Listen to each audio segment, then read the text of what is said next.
নমস্কার। শিশু কবিতা সুন্দরবন ইউটিউব চ্যানেলের পক্ষ থেকে সবাইকে শুভেচ্ছা জানিয়ে রাখি। আর আমরা আজকের ভিডিওতে আলোচনা করব ওয়েস্ট বেঙ্গল স্টেট ইউনিভার্সিটি অর্থাৎ পশ্চিমবঙ্গ রাষ্ট্রীয় বিশ্ববিদ্যালয়ের এই বছরে যারা ষষ্ঠ সেমিস্টারের ছাত্রছাত্রী বাংলা মেজর, তাদের জন্য আজকের এই ভিডিওটি অত্যন্ত গুরুত্বপূর্ণ। অত্যন্ত গুরুত্বপূর্ণ এই কারণে, তোমাদের এখানে 4টি উপন্যাস তোমাদেরকে পড়তে হয়। তার মধ্যে আজকে আমরা আলোচনা করে দেবো তারাশঙ্করের বন্দ্যোপাধ্যায়ের কবি উপন্যাসটি। যে উপন্যাস থেকে তোমাদের কি ধরনের প্রশ্ন আসবে, কোন প্রশ্ন করলে তোমাদের পরীক্ষায় কমন পাবে, সেইগুলি নিয়ে আমরা আলোচনা করব। আলোচনা করার আগে আমরা আলোচনা করে দিব যে এই কবি উপন্যাসের মূল থিমটা কী। তোমরা দেখতে থাকো, মোটেই ভিডিওটা স্কিপ করবে না এবং অবশ্যই তোমরা বন্ধুদের মধ্যে শেয়ার করে দেবে। আলোচনা শুরুতেই আমরা বলে রাখি যে তারাশঙ্কর বন্দ্যোপাধ্যায়ের একটি অন্যতম কালোজয়ী উপন্যাস কবি, যে উপন্যাসটি রচিত হয়েছিল 1944 সাল, যেখানে যে উপন্যাসের প্রেক্ষাপটে আছে বাংলার রুক্ষ মাটির গন্ধ। আর এই বাংলার রুক্ষ মাটির গন্ধে একজন মানুষের কিভাবে তার জীবনের বিবর্তন আমরা দেখতে পাই, সেই বিবর্তনের ইতিহাস আমরা আজকের ক্লাসে শেষের কবিতা পাঠ কেন্দ্রের মধ্য দিয়ে তোমাদের কাছে তুলে ধরব। আর সেই মানুষটিকে, সেই মানুষটি হলো নিতাই। নিতাই আসলে একটি কবিয়াল।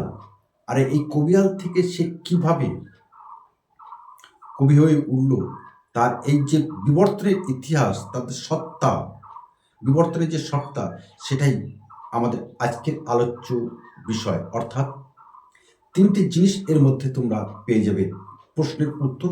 আমরা একই প্রেক্ষাপটে একই ভিডিওর মধ্যে দিয়ে তোমাদের কাছে তুলে ধরছি। সেই কারণেই আমরা বলেছিলাম এই আজকের এই ভিডিওটি অত্যন্ত গুরুত্বপূর্ণ ষষ্ঠ সেমিস্টার বাংলা মেজর ছাত্রছাত্রীদের জন্য। আমরা জানি তারাশঙ্কর বন্দ্যোপাধ্যায়ের কবি উপন্যাসের একটি অন্যতম কেন্দ্রীয় চরিত্র নিতাই।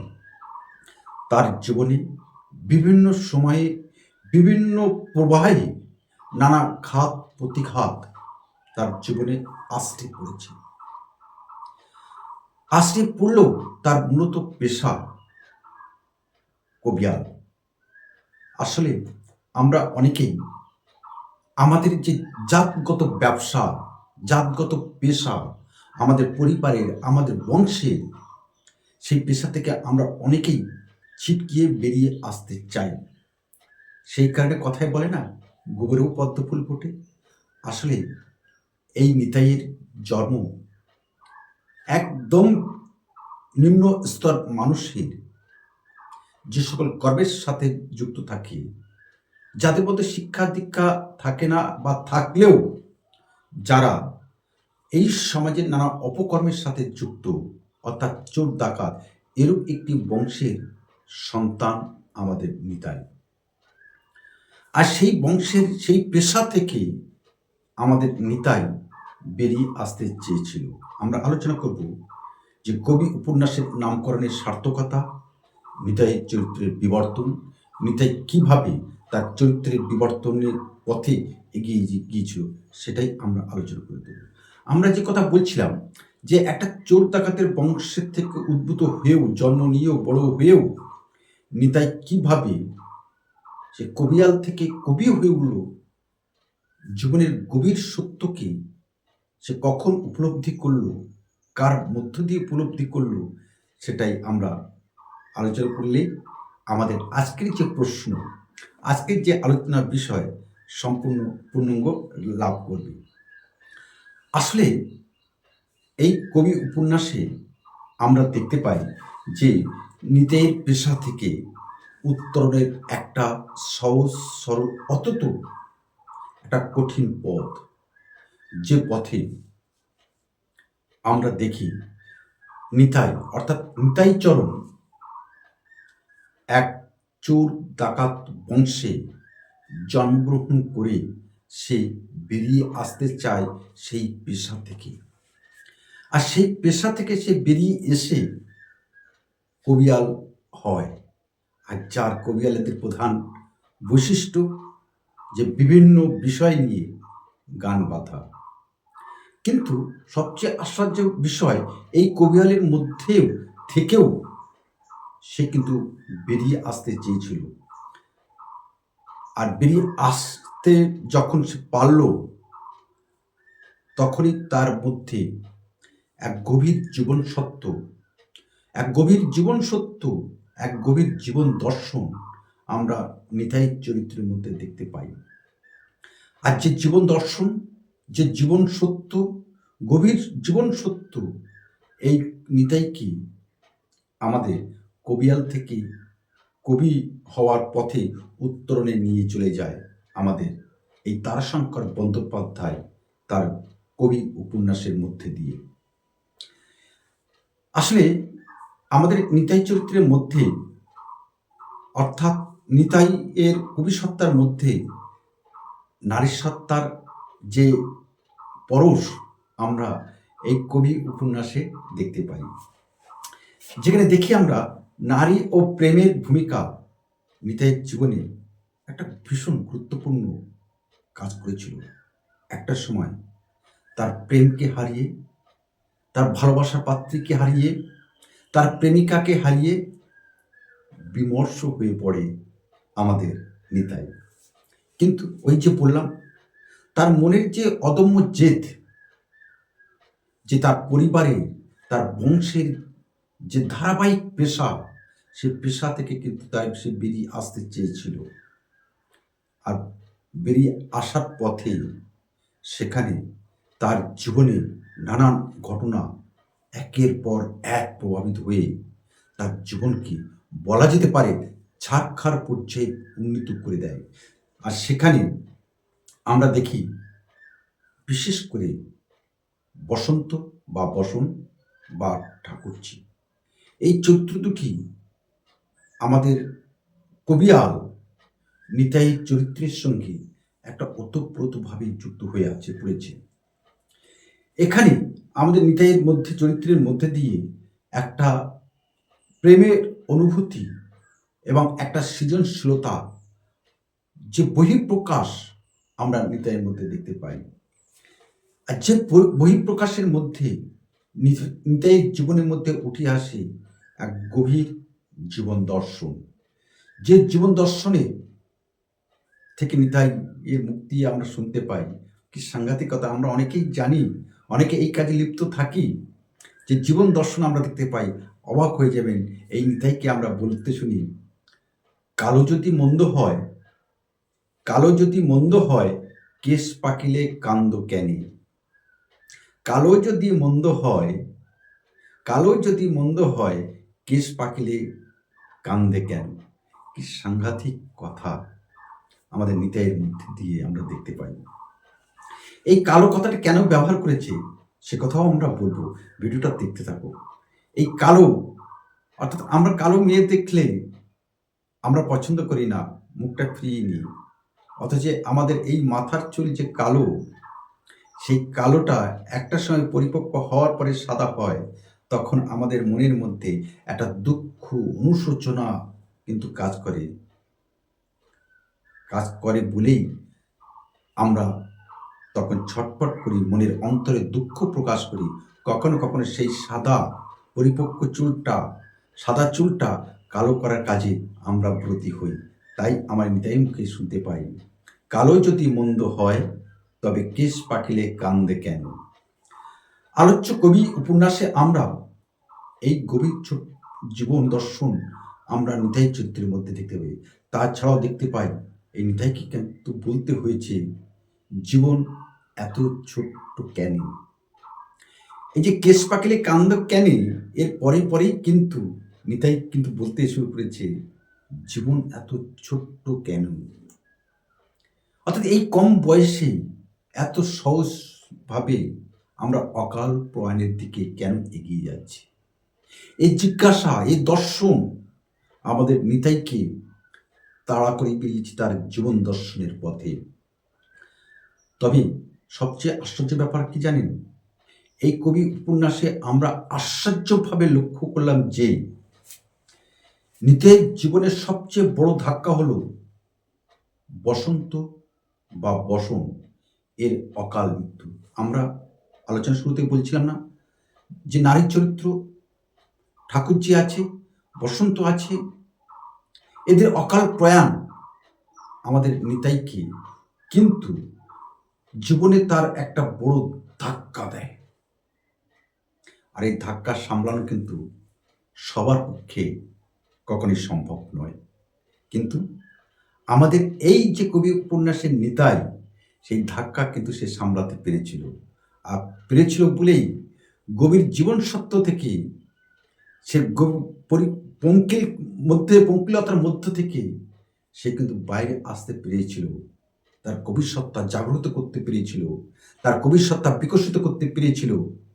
তাই নিতাইয়ের নামের সাথে আমরা কবি নামটি জুড়ে দিই, তবে কবিয়াল নয়।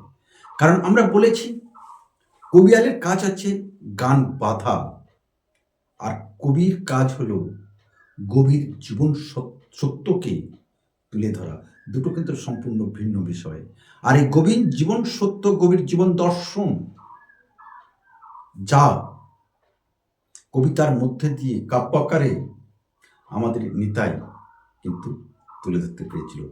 তাই আমরা নিতাইকে কবিয়াল না বলে কবি নামে কিন্তু আমরা আখ্যা দিই। আমরা বলছিলাম একটু আগে, জীবন এত ছোট্ট কেন? এ ভুবনে সবার তরে আসা যাওয়া, মিলল না তো প্রাণের পাওয়া। সবার তরে আসা যাওয়া, মিলল না তো প্রাণের পাওয়া। একটু হেসে একটু কেঁদে ফুরিয়ে গেল ক্ষণে। অর্থাৎ আমাদের যাওয়ার আগেই যে জিনিসটা ভস্মীভূত হয়ে যায়, আমাদের নিজের একান্তভাবে পাওয়ার আগেই যে জিনিসটি আমাদের মন থেকে, আমাদের হৃদয় থেকে, আমাদের বক্ষস্থল থেকে, আমাদের অন্তরের অন্তঃস্থল থেকে দূরে সরে যায়, এর যে কি ব্যথা, এর যে কি অনুশোচনা, এর যে কি উপলব্ধি যার জীবনে হয়েছে সেই একমাত্র বলতে পারে। কারণ আমরা দেখেছি সাপ যাকে দংশন করে সেই বুঝতে পারে সাপের বিষের কি জ্বালা। আমরা কিন্তু বাইরে থেকে উপলব্ধি করতে পারি না, আমরা শুধু হা হুতাশ করি। ওই হা হুতাশ করেই কিন্তু আমাদের ওই পর্বটি কিন্তু শেষ হয়ে যায়। কিন্তু যাকে দংশন করেছে তার কিন্তু তৎক্ষণাৎ তার জীবনের সব আসা যাওয়া পাওয়া কিন্তু সব শেষ হয়ে যায় না। আমাদের কবি নিতাইয়ের জীবনে কিন্তু এই জিনিসটি ঘটেছিল। একান্তভাবে পাওয়ার আগেই তার জীবন থেকে চলে যায় অকালে বসন্ত, অর্থাৎ বসন চলে যায় ঠাকুরজি। আর তার যন্ত্রণা কিন্তু প্রতি পলকে পলকে আমাদের নিতাইকে সহ্য করতে হয়েছে। আসলে আমাদের এই নিতাইয়ের জীবন একটা অপূর্ণ জীবন, যে জীবনে অনেক কিছু হয়তো তার পাওয়ার ছিল, কাছে পেয়েও তাকে হারাতে হয়েছে। আর কাছে পেয়ে হারানোর কি যন্ত্রণা আমরা সেটা অবশ্যই বুঝতে পারি, জানতে পারি, অনুভব করতে পারি। তাই আমরা দেখলাম বসন্তের যখন শেষ বিদায়ের লগ্ন আমাদের কবি নিতাইয়ের সামনে উপস্থিত হয়, তখন তার জীবন থেকে, তার ভেতর থেকে যে কবিয়াল সত্তাটি ধীরে ধীরে মৃত্যুর পথে এগিয়ে যায় আর জন্ম নেয় তার কবি সত্তা। ভালো করে লক্ষ্য করবে, বসন্তের বিদায়ের লগ্নে, বিদায়ের বেলায় যখন নিতাই ছটফট করে, তখনই ঠিক সেই মুহূর্তে নিতাইয়ের জীবনে যে কবিয়াল সত্তাটি ছিল, সেই কবিয়াল সত্তাটি কিন্তু মরে যায়, মৃত্যু হয়। আর সেই কবিয়াল সত্তার মৃত্যুর পরেই তার মনের মধ্যে জেগে ওঠে কবি সত্তা। অর্থাৎ এই বসন্তের মৃত্যুর পরেই আমাদের নিতাই তার মনের মধ্যে যে অনুভূতি, অর্থাৎ যে কবি সত্তার অনুভূতি, সেই কবি সত্তার অনুভূতি কিন্তু প্রকাশ পায়। আসলে কি জানেন, কবি সত্তা তার মধ্যে জাগ্রত হলেও, কবি সত্তা তার মধ্যে বিকশিত হলেও নিতাই কিন্তু আজ নিঃসঙ্গ। নিতাই কিন্তু আজ বড় একা। কি করবে আমাদের নিতাই? তার এই একাকিত্ব জীবন নিয়ে, এই নিঃসঙ্গ জীবন নিয়ে নিতাই কি করবে? ওই কেশ পাকিলে কান্দে কেন? সেই প্রশ্ন জিজ্ঞাসা করবে? আমরা বলছি না। নিতাই তার সহজ পথে, সরল পথে, সাবলীল পথে, তার মনের যে আকাঙ্ক্ষা, ইচ্ছা, সেই ইচ্ছা পূরণ করার পথে, একটা উত্তরণের পথে আমাদের নিতাই এগিয়ে যাবে। তাই উপন্যাসের একটা পর্বে যখন আমরা দেখি নিতাই ট্রেনের কামরায় বসে আছে, আর এই বসে থাকার মধ্যে তার জীবনের যে চরম একাকিত্ব বোধ তাকে কিন্তু কুড়িয়ে কুড়িয়ে খায়, যন্ত্রণায় বিদ্ধ করে, যেখানে এক চরম নিঃসঙ্গতার সম্মুখীন হয় আমাদের নিতাই। আর এই নিঃসঙ্গতার প্রধান কারণ হলো বিচ্ছেদ এবং মৃত্যু। কার মৃত্যু? বসন্তের মৃত্যু। কার বিচ্ছেদ? ঠাকুরজির বিচ্ছেদ। আমাদের যে কথাটা বলছিলাম যে তোমরা এই ভিডিওটি দেখতে থাকো, আমরা বলে দেব যে এই কবি উপন্যাসের মধ্যে থেকে তোমাদের পরীক্ষায় আসবে যে প্রশ্নটি, সেটি হলো তারাশঙ্কর বন্দ্যোপাধ্যায়ের কবি উপন্যাসের মধ্যে দিয়ে নিতাইয়ের যে শিল্পী সত্তার পূর্ণতার বিকাশ ঘটে তা আলোচনা করো। কবি উপন্যাসের নামকরণের সার্থকতা আলোচনা করো। আর চরিত্র নির্ভর আরেকটা যে প্রশ্নটা তোমাদের কাছে এবছরে সবচেয়ে গুরুত্বপূর্ণ, সেটা হলো ঠাকুরজির চরিত্র।